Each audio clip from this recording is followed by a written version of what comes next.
깊고 푸른 바닷속에는 인간의 상상을 초월하는 치명적인 생명체들이 숨어 있습니다.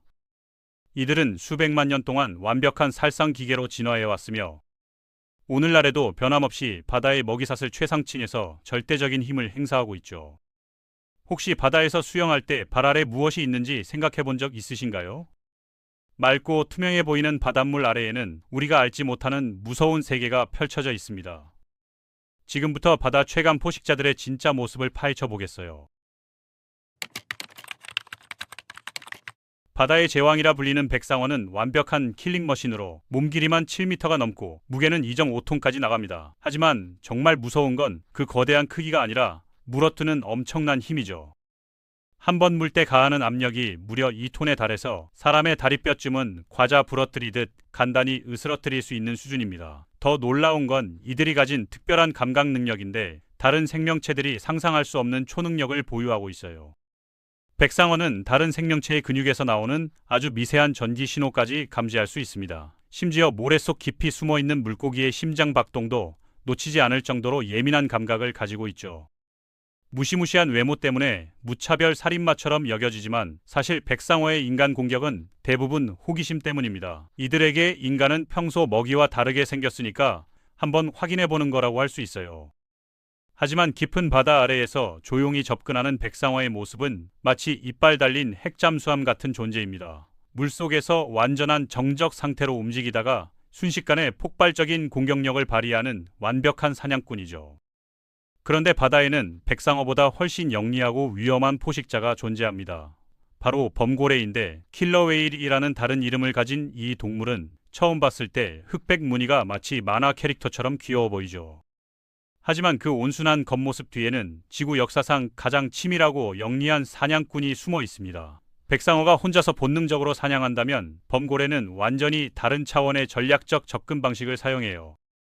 범고래들은 어머니를 중심으로 한 가족 단위로 움직이며 각각의 상황에 맞는 정교하고 체계적인 전술을 구사합니다. 얼음 위에 있는 바다 표범을 파도로 씻어내리거나 물고기 떼를 좁은 곳으로 몰아넣는 포위 작전을 펼치죠.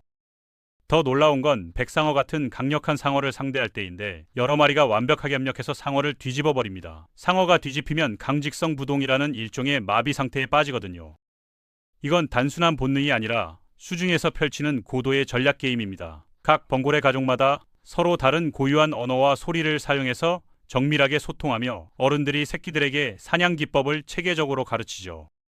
그 소중한 지식이 대를 이어 전해지는 모습은 인간처럼 문화를 가지고 있다는 확실한 증거입니다. 무서운 킬러웨일이라는 이름과는 정반대로 야생에서 인간을 해친 사례는 거의 없어요.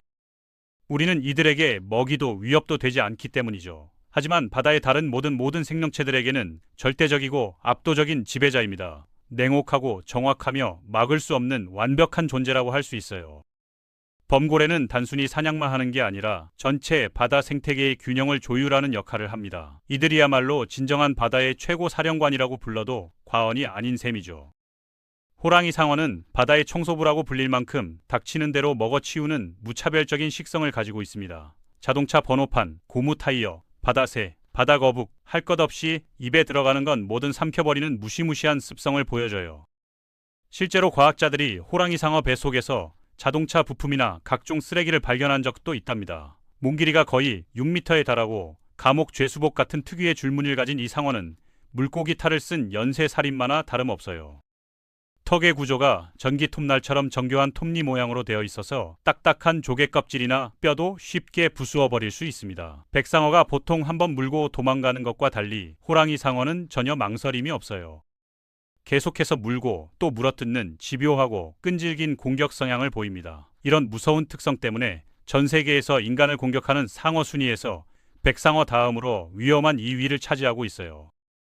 여기서 정말 중요한 포인트는 대부분의 다른 상어들이 깊은 바다 심해에 서식하는 반면 호랑이 상어는 얕은 연안 지역을 자주 돌아다닌다는 점입니다. 그만큼 인간과 마주칠 확률이 높다는 뜻이죠.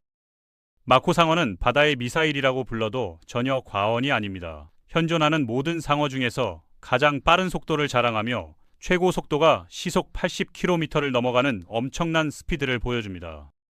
이는 고속도로 주행 속도와 맞먹는 수준이죠. 번쩍이는 금속성 파란색 몸체와 완벽한 어뢰 형태의 유선형 체형을 가진 마코 상어는 순수하게 속도만을 위해 설계된 생명체라고 할 수 있어요. 모든 지느러미와 근육 하나하나가 한 가지 명확한 메시지를 전달합니다. 바로 스피드가 곧 죽음이라는 무서운 진리를 말이죠. 검은 구슬 같은 냉혹한 눈과 수술용 칼날처럼 날카롭고 굽은 이빨들을 가지고 있어요. 이 무서운 이빨들은 단순히 먹이를 물기 위한 게 아니라 꿈틀거리는 먹이를 확실하게 잡아두기 위해 진화한 완벽한 도구입니다. 이들의 메뉴에는 참치, 황새치, 대왕 오징어, 심지어 다른 상어들까지 포함되어 있어요. 움직이는 건 크기에 상관없이 뭐든 공격 대상이 될 수 있습니다. 어부들이 마코 상어를 미친 상어라고 부르는 특별한 이유가 있는데, 낚시 바늘에 걸리면 수면 위로 몇 미터씩 뛰어올라 공중에서 아크로바틱한 몸짓을 보여주거든요. 죽어가는 순간까지도 끝까지 저항하는 불굴의 투지를 보여주는 거죠. 이런 모습을 본 어부들은 마코 상어를 바다의 전사라고 부르기도 합니다. 망치상어는 상어계의 외계인이라고 해도 전혀 틀리지 않을 정도로 독특하고 기이한 T자 모양 머리를 가지고 있습니다. 처음 보면 포식자라기보다는 실험실에서 나온 괴물처럼 보이지만 그 기괴한 머리에는 아주 특별한 이유가 있어요. 바로 완벽한 사냥을 위해 진화한 최첨단 도구이기 때문입니다. 망치상어는 거의 360도에 가까운 넓은 시야를 확보할 수 있어서 머리 양끝에 달린 눈들이 파노라마 카메라처럼 광범위한 범위를 커버하죠. 어떤 작은 먹이도 몰래 도망갈 수 없는 완벽한 감시 체계를 갖추고 있습니다. 넓게 펼쳐진 머리 전체에는 전기 감지 센서들이 빽빽히 들어차 있어서 모래 속 깊이 숨어있는 먹이의 미세한 전기 신호도 포착해내요. 바다 바닥에 납작하게 엎드려 완벽하게 숨어있다고 생각하는 가오리도 망치상어 앞에서는 안전하지 않습니다. 이들은 항상 혼자 다니지도 않아서 때로는 수십 마리가 떼를 지어 기괴할 정도로 일사불란하게 헤엄치기도 해요. 머리 위로 망치 편대가 지나가는 모습을 상상해보세요. 만화 같은 우스꽝스러운 외모와는 정반대로 망치상어는 매우 진지하고 전문적인 헌터입니다. 빠르고 효율적이며 절대 빗나가지 않는 정확성을 자랑하죠. 소금물 악어는 마치 공룡시대의 메모를 받지 못한 채 현대까지 살아남은 고대 괴물 같은 존재입니다. 몸 길이가 7m를 넘고 무게는 1.5톤에 달하는 이 거대한 파충류는 지구상에서 가장 큰 악어예요. 그리고 이들의 무서운 점은 강에만 머무르지 않고 바다까지 자유롭게 침범한다는 것입니다. 물어뜨는 힘이 제곱인치당 4,000파운드를 넘어서 전설의 티라노사우루스보다도 훨씬 강해요. 네, 악어가 공룡보다 더 세게 물어뜯는다는 놀라운 사실입니다. 소금물 악어는 정말 끈기 있는 암살자라고 할 수 있는데 수면 바로 아래에서 눈과 콧구멍만 살짝 내놓고 먹이가 방심할 때까지 몇 시간이고 기다려요. 그러다가 순식간에 폭발적인 공격을 가해서 희생자를 악명 높은 데스롤이라는 필살기에 빠뜨립니다. 물속에서 빙빙 돌면서 뼈를 부수고 폐에 물을 가득 채우는 잔혹한 처형 방식이죠. 이들은 가리지 않고 뭐든 먹는 무차별적인 식성을 보입니다. 물고기, 새, 물소는 물론이고 심지어 바다로 들어온 상어까지도 먹이로 삼아버려요. 향유고래는 지구에서 가장 큰 이빨을 가진 포식동물로 길이가 22m, 무게가 60톤까지 나가는 진정한 바다의 거인입니다. 이 압도적인 크기의 바다 괴물은 살아있는 잠수함과 같은데 어뢰 대신 생물학적 무기인 초음파를 장착하고 있어요. 향유고래가 내는 소리는 제트 엔진보다도 큰 데시벨을 자랑하는데 이 강력한 음파로 먹이를 기절시키고 잠수부를 의식 잃게 만들 정도로 위험합니다. 이들은 다른 포유 동물들이 절대 갈 수 없는 심해 2,500m 아래까지 잠수해요. 엄청난 수압과 영원한 어둠이 지배하는 그 깊은 세계로 들어가서 최대 라이벌인 대왕 오징어와 장대하고 치열한 혈투를 벌입니다. 너무나 격렬한 전투라서 고래들이 빨판 자국 투성이가 된 채로 수면에 올라오는 게 그 증거죠. 거대한 몸집에도 불구하고 먹는 방식은 매우 정확하고 효율적입니다. 고래 한 마리가 하루에 오징어를 무려 1.2톤씩 먹어치울 수 있는 놀라운 식욕을 보여줘요. 대왕 오징어는 전설 속 바다 괴물 크라켄이 현실에서 구현된 존재라고 할 수 있습니다. 수백 년 동안 선원들이 깊은 바다에서 거대한 촉수가 솟아올라 배를 어둠 속으로 끌어간다고 증언했는데 과장된 부분은 있지만 그 무서운 이야기의 주인공은 실제로 존재해요. 대왕 오징어는 길이가 15m까지 자라서 시내버스보다도 훨씬 길어집니다.